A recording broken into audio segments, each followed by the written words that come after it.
Hey everybody! Thanks for watching. Today we're continuing a series that I'm starting up, talking about some of the questions surrounding worship. Why, for example, do we sing some songs and not others? Why does it matter what people wear on the platform? Why do we have a platform? Why do we sit in chairs and look at a couple of people up on a stage?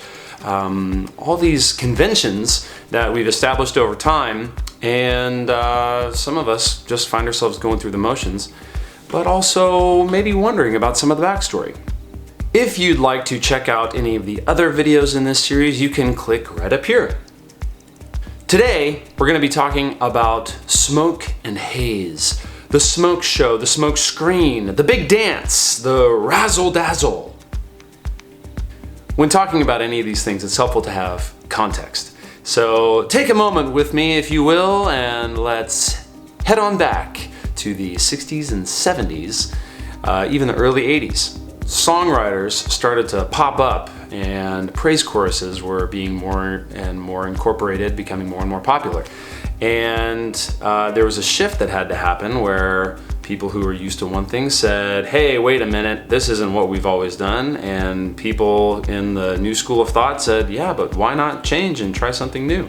There's a not too familiar line in the hit movie Moana that goes like this: who needs a new song? This old one's all we need.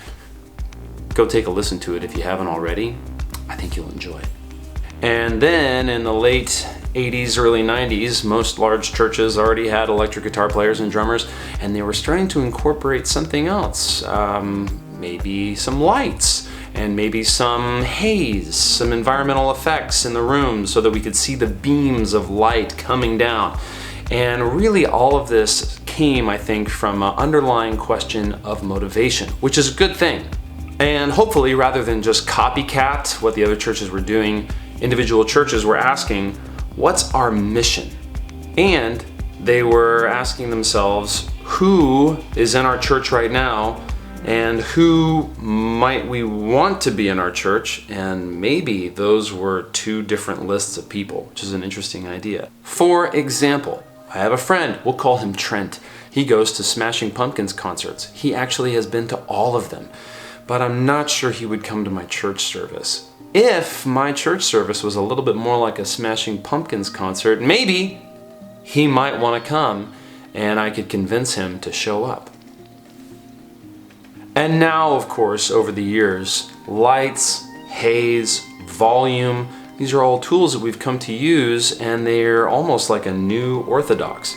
People in my generation, or even some older millennials, might find themselves saying, boy, I really felt the presence of God today, when really what they felt was a well-timed lighting sequence combined with good volume, skilled musicians on a platform, and great lyrics.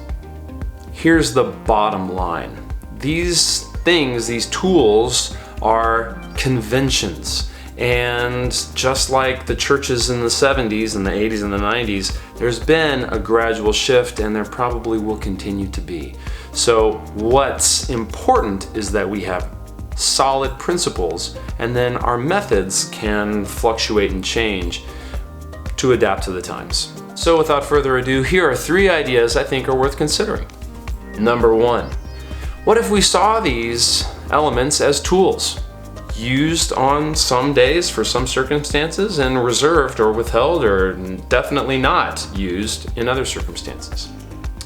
Number 2, what if we intentionally broke the mold on certain occasions in order to illustrate a point? For example, in their book, Made to Stick, Chip and Dan Heath talked about breaking someone's schema, which helps them to see things in a new way. Basically, it tells us that we're all going through the motions on some level, and we all need to have our eyes opened, and sometimes that takes a bit of a forceful turn. Number 3, what if we decided to consider what the next generation is looking for in worship and got ahead of the shift that's happening right now? We're not trying to appease anybody. However, the next generation is going to be the primary group in our congregation.